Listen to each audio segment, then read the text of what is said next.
إلا الله لا إله إلا الله لا إله إلا الله لا إله إلا الله لا إله إلا الله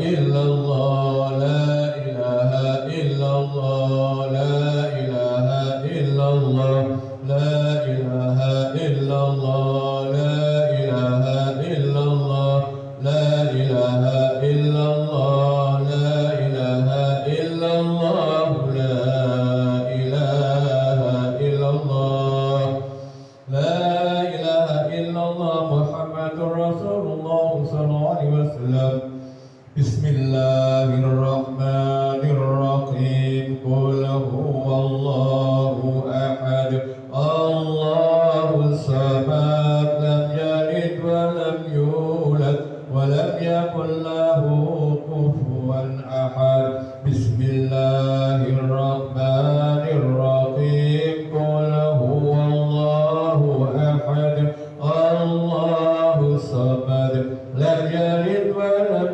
يولد ولم يكن له كفوا أحد بسم الله الرحمن الرحيم قل هو الله أحد الله الصمد لم يلد ولم يولد ولم يكن له كفوا أحد الله أكبر لا إله إلا الله والله أكبر بسم الله الرحمن الرحيم قل أعوذ برب الفلق من شر ما خلق ومن شر غاسق إذا وقب ومن شر النفاثات في العقد ومن شر حاسد إذا حسد الله أكبر لا إله إلا الله والله أكبر بسم الله الرحمن الرحيم قل أعوذ برب الناس ملك الناس إله الناس من شر الوسواس الخناس الذي يوسوس في صدور الناس من الجنة والناس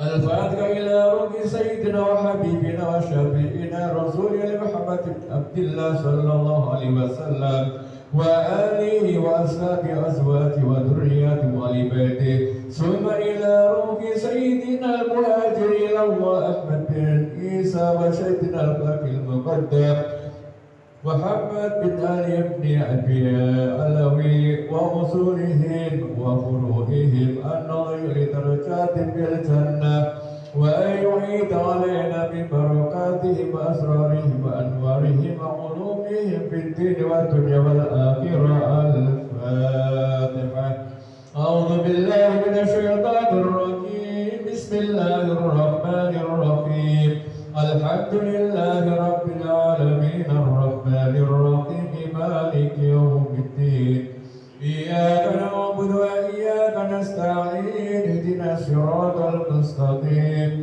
صراط الذين أنعمت عليهم غير المغضوب عليهم ولا الضالين آمين الفاتحة إلى أرواح سادة الصبية المحققين والعلماء العاملين أينما كانوا بمشريعته إلى مغاربها أن يريد درجات في الجنة ويعيد علينا ببركاتهم وأسرارهم وأنوارهم وعلومهم في الدين والدنيا والآخرة الفاتحة أعوذ بالله من الشيطان الرجيم بسم الله الرحمن الرحيم الحمد لله رب العالمين الرحمن الرحيم مالك يوم الدين إياك نعبد وإياك نستعين اهدنا الصراط المستقيم صراط الذين أنعمت عليهم غير المغضوب عليهم ولا الضالين آمين الفاتحة إلى رب سيدنا قطب الإرشاد وغوث العباد والبلاد الحبيب عبد الله بن علوي الحدث صاحب الراتب وأصوله وفروعه أن غير درجات في الجنة ويعيد علينا ببركاتهم وأسرارهم وأنوارهم في الدين والدنيا والآخرة الفاتحة أعوذ بالله من الشيطان الرجيم بسم الله الرحمن الرحيم الحمد لله رب العالمين الرحمن الرحيم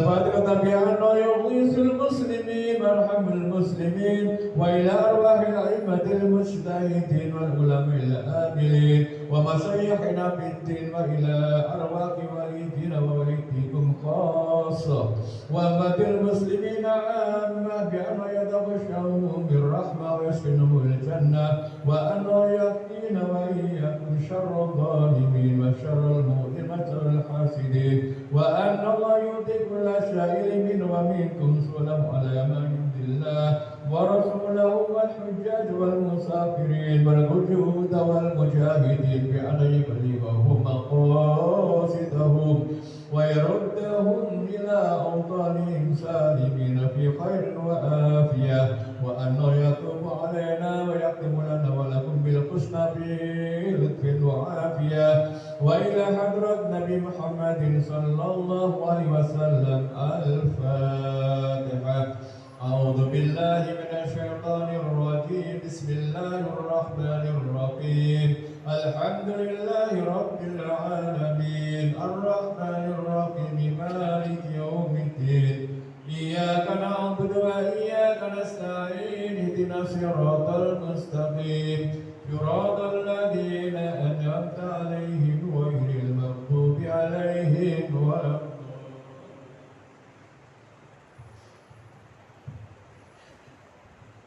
بالمصطفى بلغ مقاصدنا واغفر لنا ما مضى يا واسع الكرم يا رب بالمصطفى بلغ مقاصدنا واغفر لنا ما مضى يا واسع الكرم محمد سيد الكونين والثقلين والفريقين من عرب ومن عجم يا ربي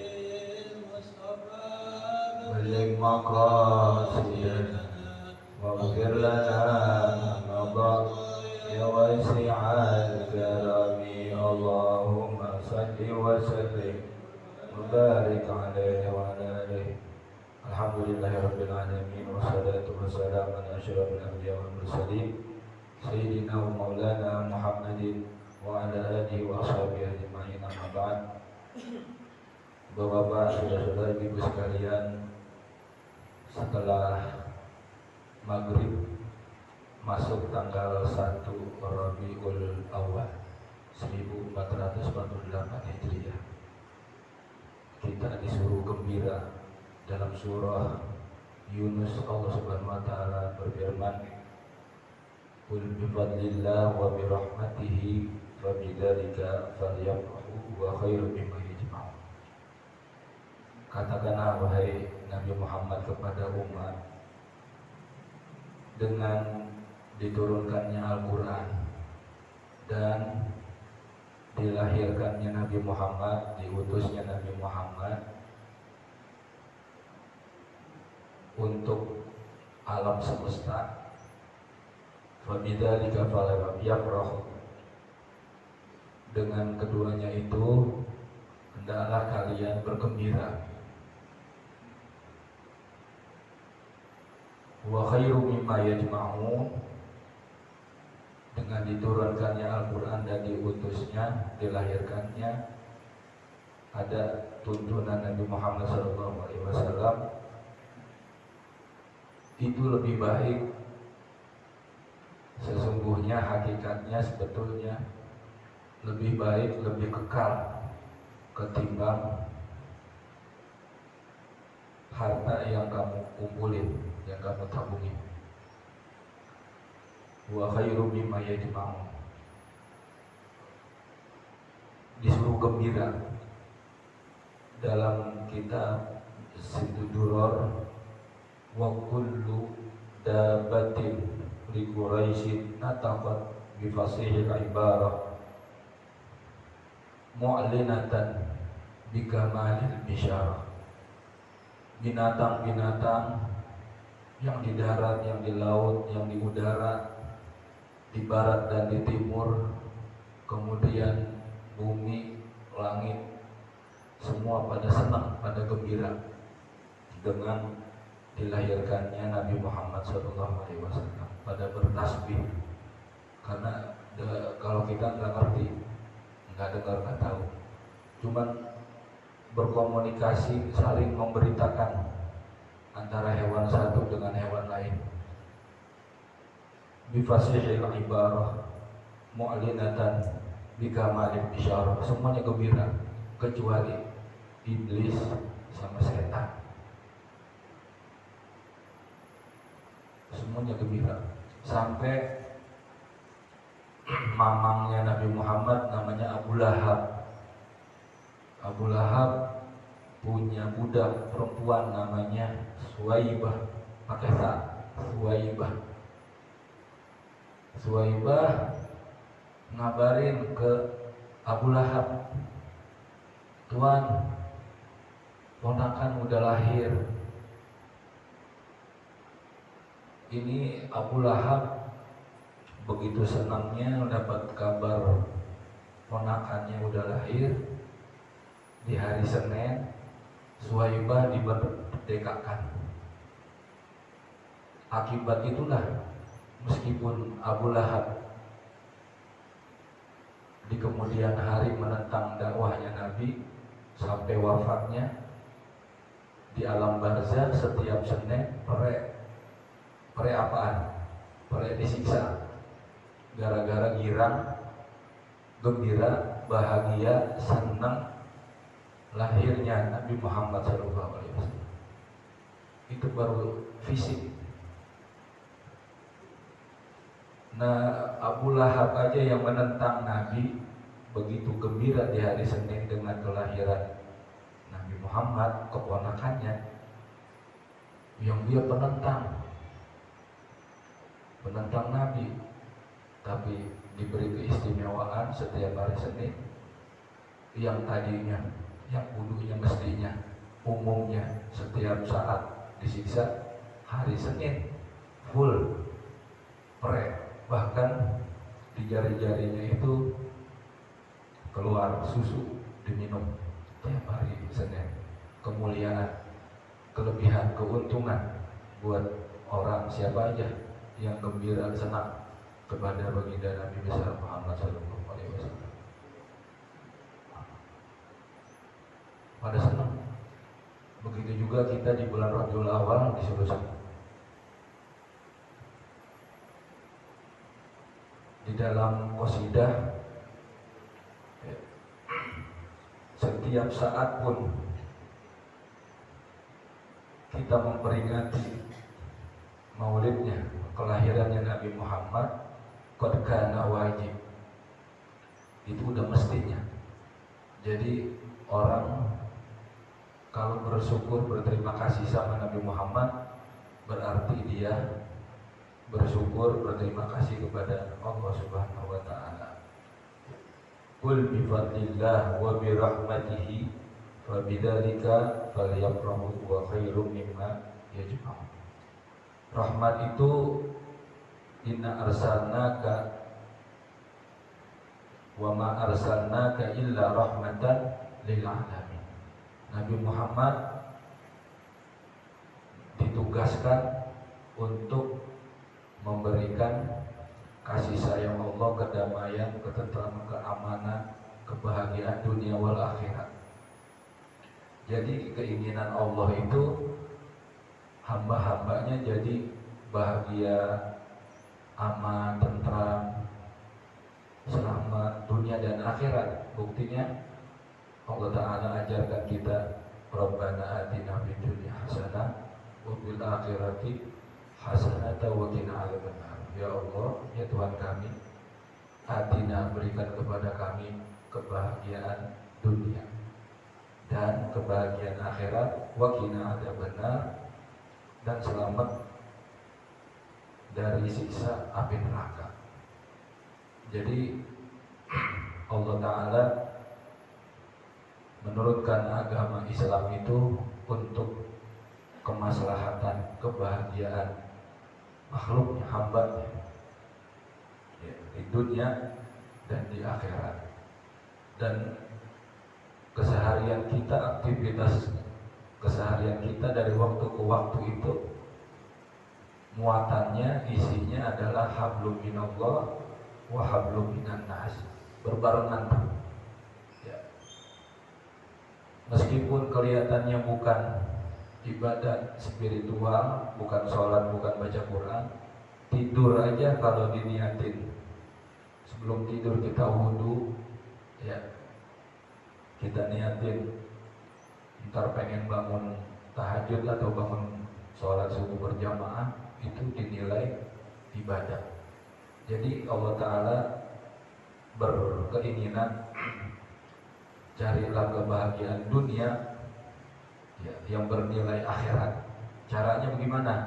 Caranya kita beraktivitas diniatkan untuk mendapatkan keridhaan Allah Subhanahu wa Ta'ala, bukan pengen dipuji orang, bukan karena lainnya. Harus kalau mau bernilai akhirat, bernilai pahala, kita harus niatin karena Allah Subhanahu wa Ta'ala, maka bernilai pahala.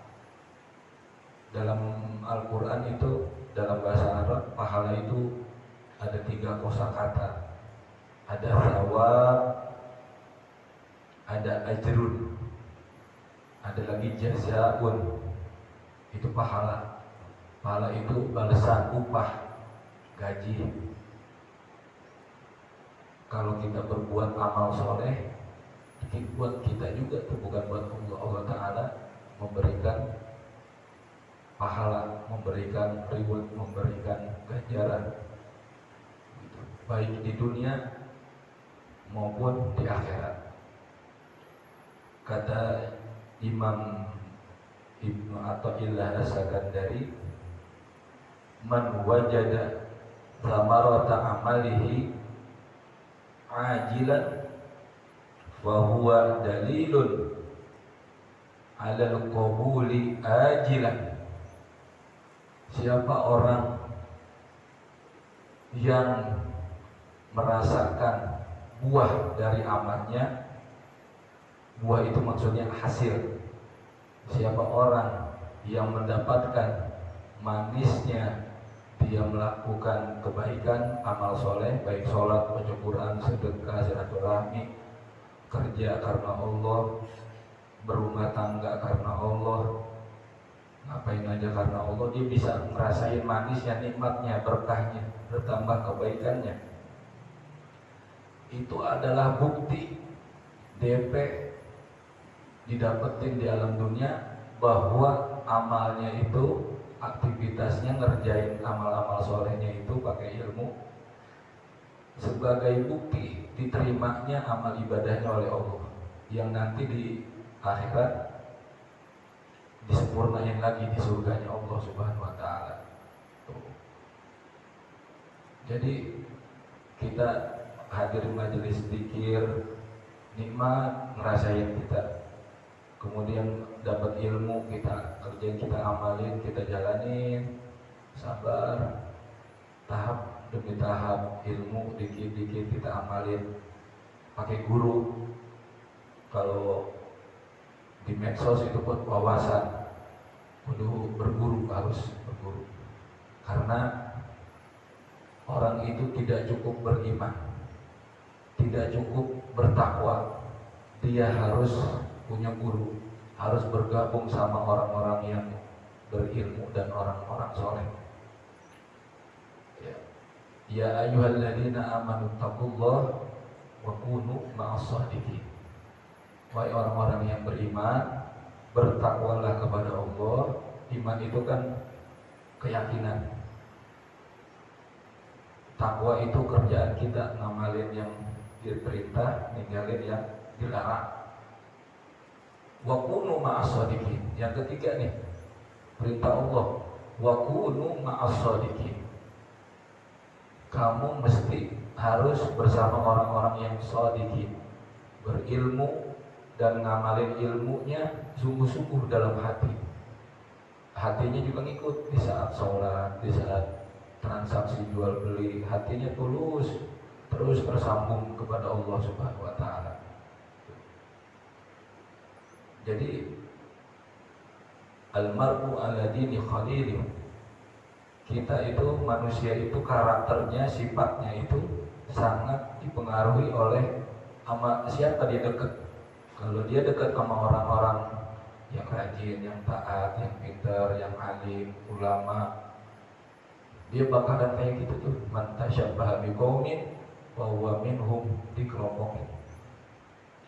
Tapi kalau dia hanya ataupun memprioritaskan komunitas bergaulnya kepada orang-orang yang akhlak yang buruk, tidak menghormati ilmu, tidak menghormati ulama, ya, jauh dari rahmat Allah, menolak dari ajaran Rasulullah, maka dia tergolong seperti itu. Yamutul mar'u ala ma 'asha alaih.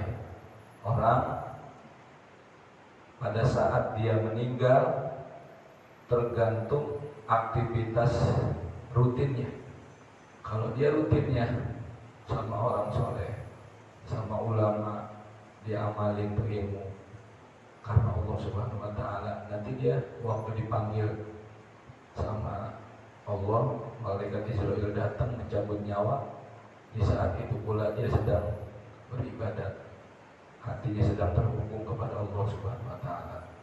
Tapi kalau aktivitasnya, kesehariannya ngelupain Allah, nanti dia pada waktu wafatnya itu dalam keadaan lupa kepada Allah Subhanahu wa Ta'ala. Itu yang sangat dikhawatirkan oleh orang-orang soleh, karena di ujung itulah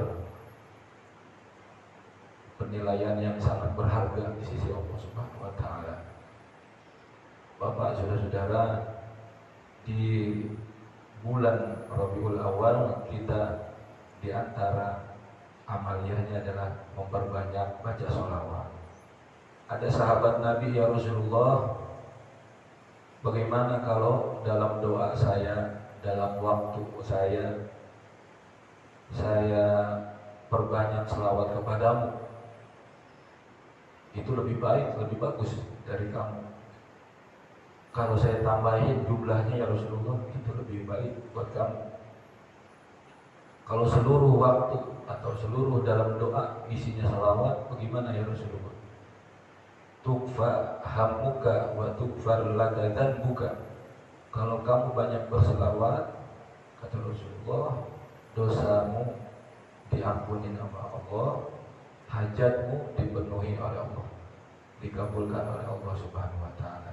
Innallaha wa malaikatahu yusholluna 'alan nabi ya ayyuhalladzina amanu shallu 'alaihi wa sallimu taslima. Sesungguhnya Allah berselawat, maknanya Allah merahmati, dan para malaikat berselawat. Wahai orang-orang yang beriman, wahai orang-orang yang beriman, yang yakin, berselawatlah kamu kepada Nabi Muhammad SAW. Shallu 'alaihi wa sallimu taslima. Maka di bulan Maulid ini kita setting hati kita gembira, senang, terbayang dengan kekasih kita Nabi Muhammad SAW. Ada di medsos itu kalimat syahadat, asyhadu, ya, aku bersaksi. Bersaksi itu maknanya bukan saja melihat dengan mata, tapi meyakini kebenaran bahwa Allah adalah Tuhan alam semesta dan Nabi Muhammad adalah utusan, pesuruh, petugas yang Allah tugaskan untuk umat manusia. Ana rahmatun muhdah, kata Rasulullah, saya ini diutus, ditugasi oleh Allah sebagai hadiah kasih sayang Allah buat alam semesta.